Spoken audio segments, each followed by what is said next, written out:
Congress leader Rahul Gandhi has started the voter right yatra in Darbhanga, Bihar. His sister Priyanka Gandhi and RJD leader Tejasvi Yadav joined him.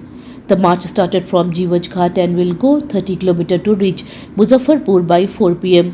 The yatra will pass through four assembly areas: Gaighat, Bocha, Minapur and Aurai. Rahul says the aim is to protect democracy and raise awareness about voter rights. Crowd gather along the way to see the leaders. The Congress hope the yatra will help them connect with people before the upcoming elections. A landslide at the Vaishno Devi shrine in Katra, Jammu has killed 31 people. The incident happened on Tuesday around 3 p.m. on the old road near the Ardhkumari temple. Earlier, 7 deaths were confirmed, but the number rose by Wednesday morning. Rescue teams are working at the site. Heavy rains is believed to be the reason for the landslide. Officials are warning pilgrims to stay safe and avoid risky routes. The shrine board said they are giving support to the victim's family. The yatra may be stopped for some time due to safety concerns. Supreme Court Judge B.V. Nagratna has strongly opposed the nomination of Justice Vipul Pancholi to the Supreme Court. The decision was made by the SC Collegium. Justice Nagratna said this could harm the judiciary if appointed Justice Pancholi could become Chief Justice of India in 2031. She believes his record is not suitable for such a high post. This is a rare as such objections are not common. The matter has caused debate in legal circles. The government will now review the recommendation before making a final decision. An army officer who hit 4 spice jet staff at Srinagar airport has been banned from flying for 5 years. The DGCA put him on the no-fly list. This means he cannot fly on any Indian or international airlines during this time. The fight happened after a flight issue. The officer got angry and attacked the airline employees. The DGCA said such behavior is unacceptable. Airlines have been told to follow the ban strictly. This is one of the longest bans given for passenger misconduct in India. BJP Rajya Sabha MP Kiran Chaudhary has said that the death case of teacher Manisha from Bhiwani, Haryana was badly handled. She said the postmortem report has many missing details and questions. Manisha died under suspicion condition and there are reports of a serious crime against her. Chaudhary said it is a heartbreaking case and called for strict action.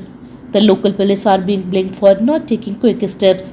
People in the area are protesting and demanding justice. The case is now being reviewed by higher authorities.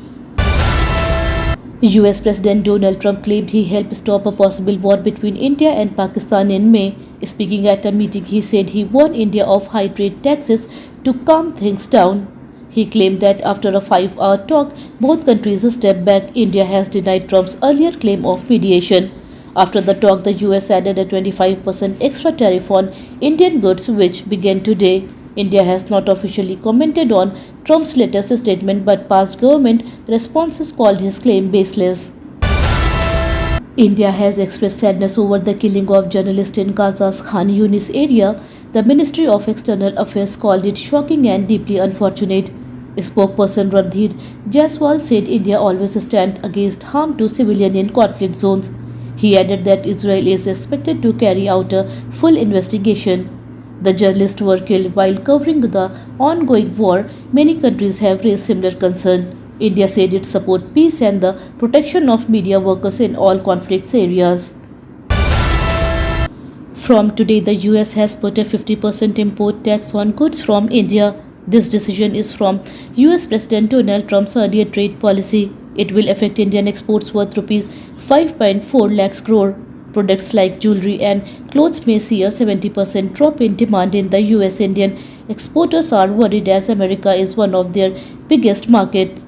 Many small businesses may suffer losses. Trade experts say this could hurt jobs and the Indian economy. Talks may be needed to reduce the tax and protect exports in the future. India won 3 silver medals at the Commonwealth Weightlifting Championship in Ahmedabad on Tuesday. The winners were Bidya Rani Devi, Muthu Pandi Raja and Sneha Soren. All three competed in the senior category. In the youth category, 17-year-old Koyal Bar won the gold medal in the 53 kg event with a new world record. India's performance was praised by coaches and sports fans. The event is important for selecting athletes for future international games. More Indian lifters are expected to perform in the coming days. Heavy rains in Punjab have caused flood in 7 districts. On Wednesday, the Indian Army rescued 22 CRPF jawans and 3 civilians from a broken building in Madhopur headworks. The building was surrounded by floodwater. A helicopter landed on the weak roof and pulled the people out safely. The operation was dangerous but successful. Many villages in Punjab are underwater. Rescue teams are working day and night. People are being moved to safer places. Authorities are watching the situation closely and asking people to avoid traveling in flooded areas.